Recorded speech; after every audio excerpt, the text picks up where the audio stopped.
hastanemiz başladı mı? Hastaneye gidecektik ha? Hastane ruhsatı Altından daha kıymetli. Evet, 2014'ten bu yana yaklaşık işte hem sondajda hem etüt çalışmalarında yaklaşık 300.000 metre yakın sondajımız var. 400.000 adet örneğimiz var. Geçen Enerji Bakanımız bir açıklama yaptı. İşte o stratejik elementler bazında da yaklaşık bir 13 tane ekonomik anlamda elementimiz bizzat burada var. Sahanın stratejik önemi var. Çünkü içerisinde toryum var, uranyumumuz var. Bunlar ama basın olarak dışarıya çok sızmamasına fayda var. Sızdı bile. Herkes biliyor. Bakan söyledi, özel bölgeleri. bakalım açıklayan da kimse bir şey söylemiyor ama Şimdi o yüzden biraz böyle çok bilgi vermeden işimizi götürmeye çalıştık. Havadan anomalilerimizi geçen sene yapmıştık. Onlar tamamlandı. Bunlar da bizim yüzeyden aldığımız toryum. Özellikle niyobyum açısından saha çok kıymetli. Çünkü bundan biz hem süper iletken teknolojisi hem lattice teknolojisi kullanıyoruz. Hem de niyobyumlu çelik yaparak metal yorgunluğunu ortadan kaldıracak bir yapı oluşturuyor, element olarak. TOG aracımızın bataryası.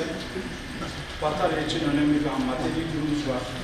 Gene libidyumumuz var. Bunlar çok yüksek derecede, kaliteli. Nadir toprak elementlerimiz var. Bunun için burası önemli. Elimizden geldiği işte bütün işçi arkadaşlar. Ne kadar? Şimdi buradaki makyaya devlet. Makyadaki maden üzerinden işte. İçerisinde bunun AG'siyle ilgili bir sistem kurulup bunların bir kısmını zenginleştirdiler. Buradaki zenginleştirme... Maden Teknik Arama Enstitüsü'nün yapmış olduğu çalışmalar hakkında bilgi almak üzere alandayız.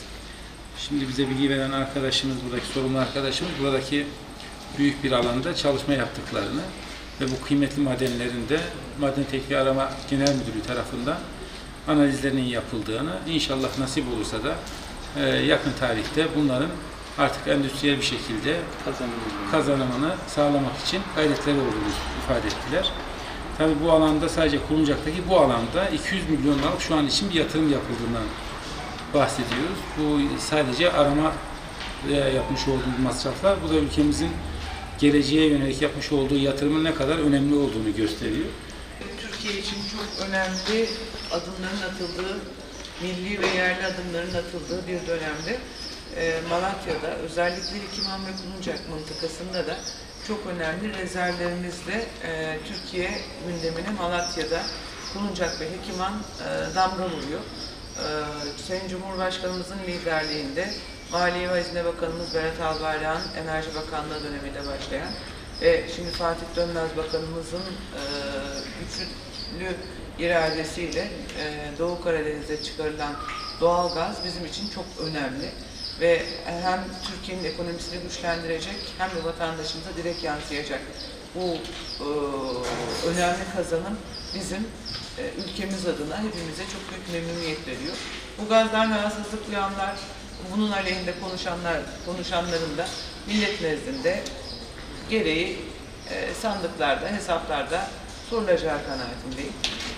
Karadeniz'de doğalgazın çıkarılmasıyla birlikte bizim memleketimiz her yerde yerli ve milli yatırımların, yerli ve milli sanayi, savunma sanayinin ve teknolojinin geliştirilmesi için çok önemli adımlar atılmakta.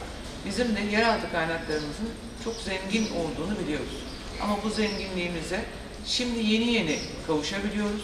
Bu vesileyle özellikle Pötürge'de profilit maden yataklarının olduğunu, Hekiman'da demir rezervlerinin çok yoğun olduğunu biliyoruz. Bu vesileyle de şimdi bugün Kulunçak'tayız.